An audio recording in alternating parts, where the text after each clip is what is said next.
Hey up, our kid, and welcome back to Chapter 6, A Sheep Pig, read to you by me, Mr. Smith. This book is by Dick King Smith, and he's a proper good guy. And we are going to carry on right now with Chapter 6, Good Pig.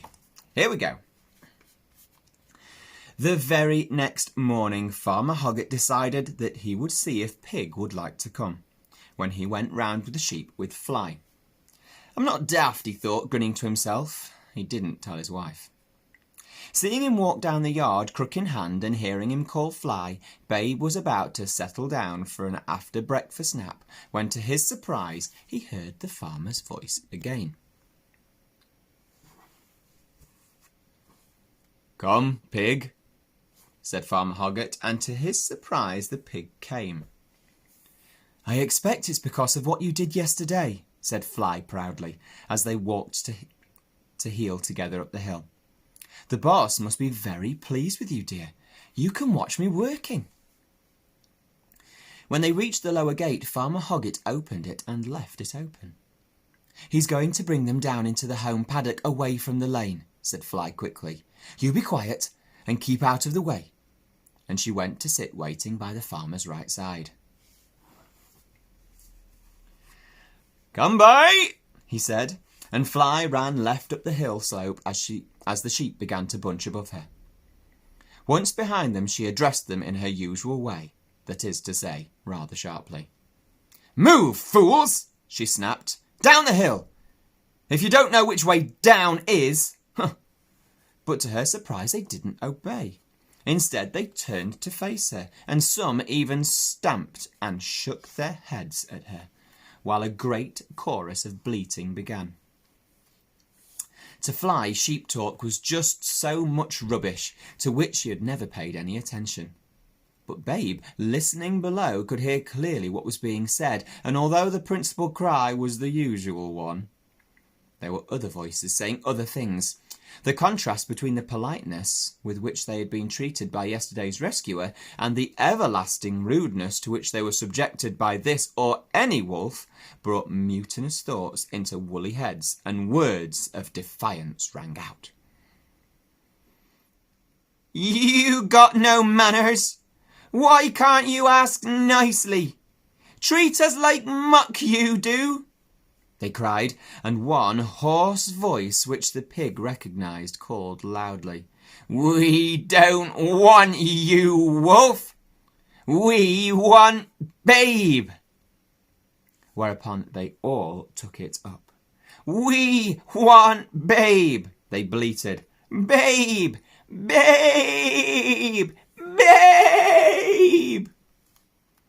Those behind pushed in front, so that they actually edged a pace or two nearer the dog. For a moment it seemed to Babe that Fly was not going to be able to move them, that she would lose this particular battle of wills. But he had not reckoned with her years of experience. Suddenly, quick as a flash, she drove in on them with a growl, and with a twisting leap sprang for the nose of the foremost animal. Babe heard the clack of her teeth as the ewe fell over backwards in fright, a fright which immediately ran through all. Defiant no longer, the flock poured down the hill, Fly snapping furiously at their heels, and surged wildly through the gateway. "No manners! No manners! No manners!" they cried. But an air of panic ran through them as they realised how rebellious they had been, how the wolf would punish them. They ran helter-skelter into the middle of the paddock and wheeled as one to look back, ears pricked, eyes wide with fear. They puffed and blew, and Ma's hacking cough rang out. But to their surprise, they saw that the wolf had dropped by the gateway, and that after a moment the pig came trotting out to one side of them. Though Farmer Hoggett could not know what had caused the near revolt of the flock, he saw clearly that for some reason they had given Fly a hard time, and that she was angry. It was not like her to gallop sheep into that pell-mell fashion. "Steady now," he said curtly as she harried the rear guard, and then, "Down!" and "Stay!" and shut the gate. Shepherding suited Farmer Hoggett. There was no waste of words in it. In the corner of the home paddock nearest the farm building was a smallish fenced yard, divided into a number of pens and runways. Here the sheep would be brought at shearing time, or to pick out fat lambs for market, or to be treated for various troubles. Farmer Hoggett had heard the old ewe cough. He thought he would catch her up and give her another drench. He turned to give an order to Fly, lying flat and still behind him, and there, laying flat and still behind her, was Pig. "Stay, Fly," said Hoggett, and just for fun, "Come, Pig." Immediately, Babe ran towards the farmer and sat right at his feet, his front trotters placed neatly together, his big ears cocked for the next command. Strange thoughts began to stir in Farmer Hoggett's mind, and unconsciously he crossed his fingers. He took a deep breath, and holding it, "Away with me, Pig," he said. Without a moment's hesitation, Babe began the long outrun to the right. Quite what Farmer Hoggett had expected to happen, he could never afterwards clearly remember. What he had not expected was that the pig would run round to the rear of the flock and turn to face it, and him, and lie down instantly without a word of further command spoken, just as a well-trained dog would have done. Admittedly, with his little jerky little trotting horse canter, he took twice as long to get there as Fly would have done, but still he was there, in the right place, ready and waiting.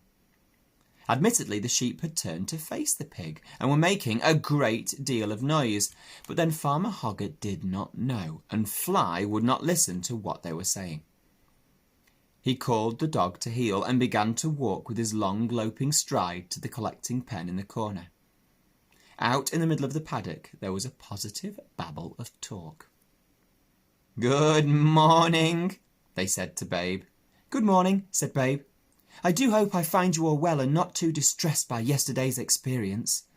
And immediately it seemed that every sheep had something to say to him. "Bless his heart," they cried, "and dear little soul, and hullo, Babe, and nice to see you again." And then there was a rasping cough and the sound of Ma's hoarse tones.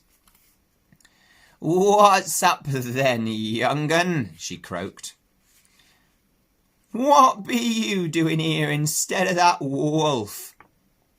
Although Babe wanted literally to keep on the right side of the sheep, his loyalty to his foster mother made him say in a rather hurt voice, "She's not a wolf.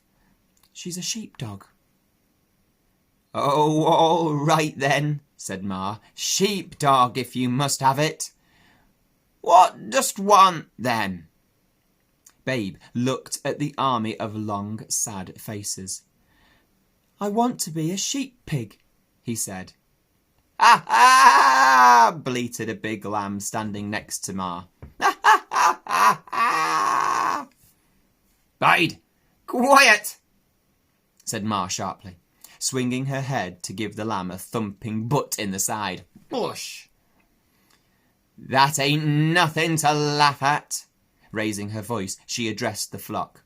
"Listen to me, all you ewes," she said, "and lambs too. This young chap was kind to me, like I told you, when I were poorly. And I told him if he has to ask me to go somewhere or do something politely like he would, why, I'd be only too delighted. We ain't stupid, I told him. All we want to do is to be treated right. And we'm as bright as the next beast, we are." "We are," chorused the flock. "We are, we are." "Right then," said Ma. "What shall us do, Babe?" Babe looked across towards Farmer Hoggett, who had opened the gate of the collecting pen and now stood leaning on his crock. On his crook. I don't know what a crock is, but he wasn't leaning on it. He was leaning on his crook. Fly at his feet. The pen was in the left bottom corner of the paddock, and so Babe expected, and at that moment got the command, "Come by, pig," to send him left, and so behind the sheep, and thus turn them down towards the corner. He cleared his throat.